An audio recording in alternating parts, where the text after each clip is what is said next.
And getting The Machinist off the ground took some time. It's not a story that's easily categorizable. And in Hollywood, things need to be very easily, quickly understood and summed up in one sentence. And The Machinist, the script, wasn't. It was psychologically complicated, you know? We sort of went around looking for money to get this movie off the ground, but then, you know, they were like, well, who's in it? It's always the question, the first question you get, like, who's starring in your movie? And we didn't really have anyone at that point. Christian Bale read it, and he totally went wild for it. And, you know, his enthusiasm was contagious. So then we realized we really got to get this thing going. Now we had an actor, but even so, in the States, I mean, Christian, this was prior to Batman, really. I mean, he was a known quantity, and he's really a respected actor, but he didn't have, there was a sense that he wasn't really able to, like, carry the movie on his own, so we still couldn't find the money. Luckily, you know, another film of mine, Session 9, had done fairly well over in Spain, and oddly enough, there's a company over there in Barcelona that was interested in working with me, and we gave them a script, and they loved Christian Bale in it, and they said, yeah, we'll make your movie, we'll finance it, but you got to shoot it in Barcelona. You know, that was the biggest challenge, you know, outside of just the simple challenge of directing actors and telling the story, was just the logistics of making Barcelona into some kind of American city. In the end, I think it actually worked out to our advantage, because I think when you see the movie now, you're not exactly certain where it takes place. I mean, I've been to this movie with audiences, and almost no one gets up and goes, oh yeah, that was shot in Barcelona. I mean, they don't know where it's set. It doesn't really seem to be the United States, though, either. It sort of has this kind of strange, kind of almost spooky, kind of anonymous quality to it. And I think because of that, it almost fuels that sort of paranoia in the movie. It fuels the character's paranoia. Because in some respects, he doesn't know where he is in the world. He's sort of a lost character. So I think that it worked to our advantage. If we had ended up shooting this movie in Los Angeles, and in the background of every shot, you saw, like, you know, McDonald's, you know, a Jamba Juice, and those things that ground us in the United States, it would have almost been too familiar. And by making it, by creating sort of an unfamiliar landscape around this character, I think it helped tell the story. At least that's what people have told me. They kind of dig the fact that it's sort of, they're not sure where it takes place. We wanted the movie to have like a generic look and feel to it. So like a car was a car, you know, a bar was a bar. It wasn't a specific bar, it wasn't a specific airport. It was just generic airport. It seemed to me like The Machinist, the script, kind of had a parable quality to it, you know? It's sort of a cautionary tale, you know? The moral being like, you know, you can run, but you can't hide from your guilty conscience. It will catch up with you in the end of the day. You know, like crime doesn't pay or whatever. In that respect, I wanted to make a movie that had, like a parable, a kind of timeless quality to it. I didn't want to ground it in a certain time period or a certain pop culture moment, because those things come and go so quickly. I wanted it to feel not of a specific time, you know? And like you said, that was the reason that the music is really a throwback to kind of old Bernard Herrmann scores from like Hitchcock films and such. I mean, it was more an attempt to, in a way, make a movie that reached back to when movies were more kind of classic and had more classic lines to them and weren't attempts to sort of sell a product. We just had a lot of fun making the movie, you know what I mean? It's sort of a dark, somewhat disturbing film. There's a lot of, I think, really perverse humor in it too, I would say, but it's definitely kind of a dark film.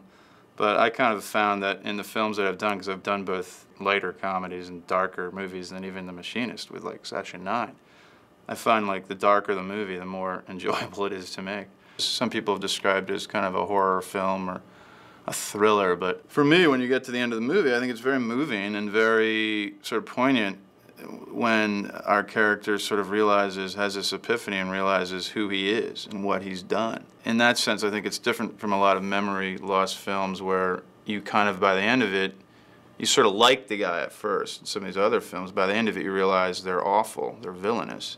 And in this one, you kind of really don't necessarily like Trevor from the very get-go. I mean, he's mildly appealing, but there's something sort of repulsive about him, the way he looks, is, you know, particularly.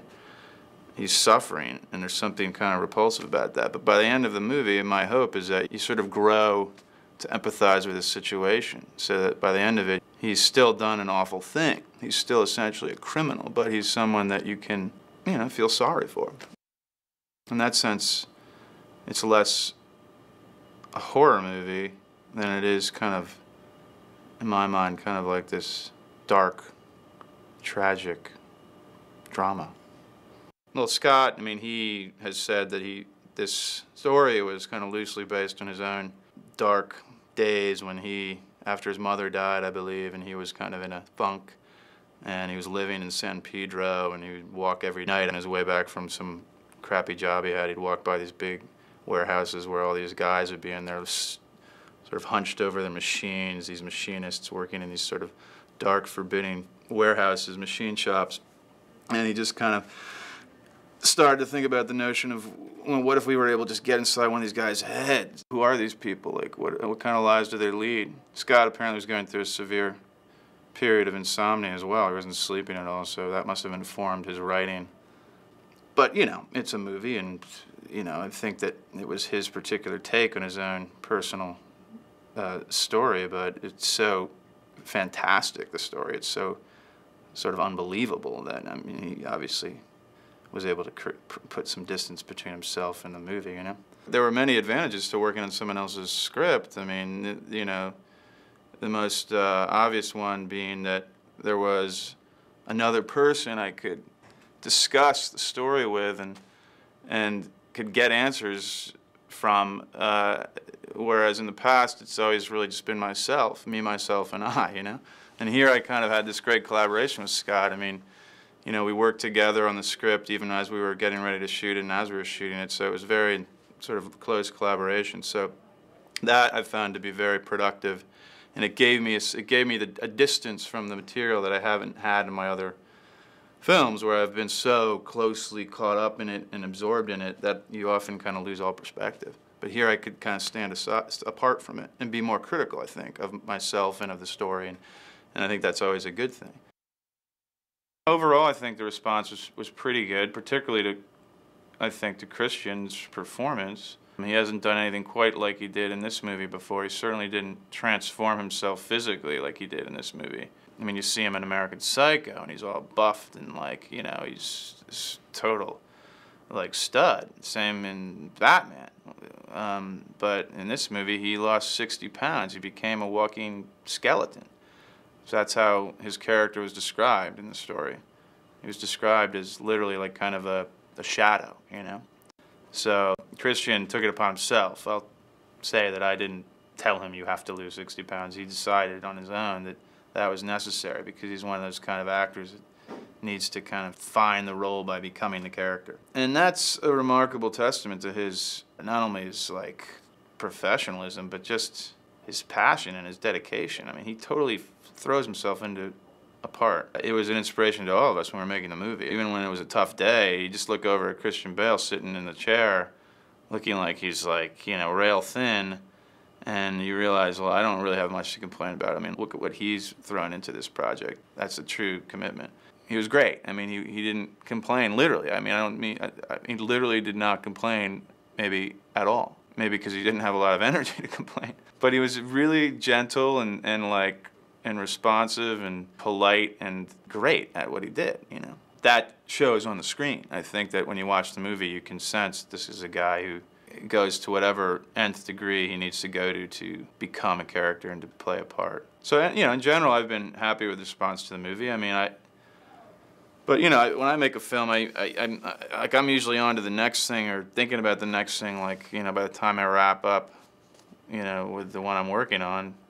Because, you know, you work on a movie for like 2.5, 3 years, like, you know, you want to put it to bed at some point, you know, and move on.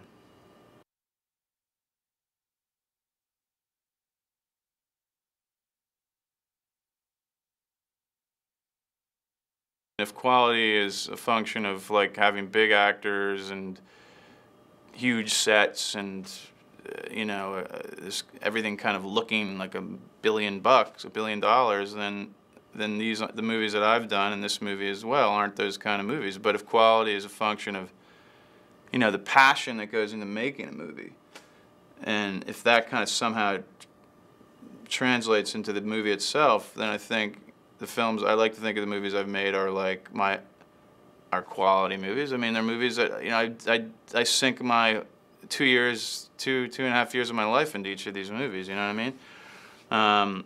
They're true independent films in that sense, you know what I mean? They're not, these aren't like films that are, we're not making The Machinist because we're trying to start a franchise, you know? It's not like we're making this to brand something or to create some marketing like niche or something. This movie is just made because it's a cool story, and the main players, Scott, Christian, myself, the producers in Spain, we're all really excited about it. You always, when you first read a script, you set it in your mind's eye, like how this movie looks, what the actors look like, the feel of it, the tone of it. It kind of, you establish it in your mind. And then there's a long journey from that, like, kind of idealized version of the movie to, like, what you end up with at the end of the day, you know? And all of that process is essentially a process of your vision being corrupted, you know? But I mean that in the sense that that corruption can be a good thing, you know what I mean? It can, like, it can change it in good, interesting ways, like create lots of happy accidents and stuff along the way of different people throwing their input into your vision, you know, the director of photography, the actors, the producers, everyone. I mean, that's the beauty of making a movie, is it's a huge collaborative effort. And it can never be one person's singular vision. I mean, you know, unless you're doing everything yourself, you know what I mean? So in that sense, the movie we ended up with at the end of the day, you know, is probably a totally different animal than what I had in my head when I first read the script. But the tone of it, you know, the essence of it, I think, is the same. You know what I mean? Like, that's what drew me to the script when I read it. I mean, I liked the feel of it. I liked the tone of it. It sent chills up my spine, you know, that kind of thing. And I wanted to try to create that in the movie. But often, you know, like I said, when you're making a movie, you have to make compromises, particularly when you're making a small, low-budget film. Like, you don't have any choices. So you have to find creative compromises, hopefully, that are even better than your original intent, you know? And that's what's the fun thing about, that's sort of the fun part of working cheaply and quickly, is that you have to think on your toes. It's almost like if you have all the money in the world, you can just realize your vision, to realize your dreams exactly the way you want them, like, you'll get kind of lazy, you know? Whereas if you have to force yourself to think creatively, you come up with better solutions sometimes. And that's the essence of an independent film. In my mind, it's not about like how big the budget is or how big the stars are or whatever. It's about, you know, the intent behind the process, what's driving the creative forces behind making this movie. And if it's all about, you know, just accumulating fame and fortune, then you know, I'm not. That's not why I'm making these movies, at least not at this point.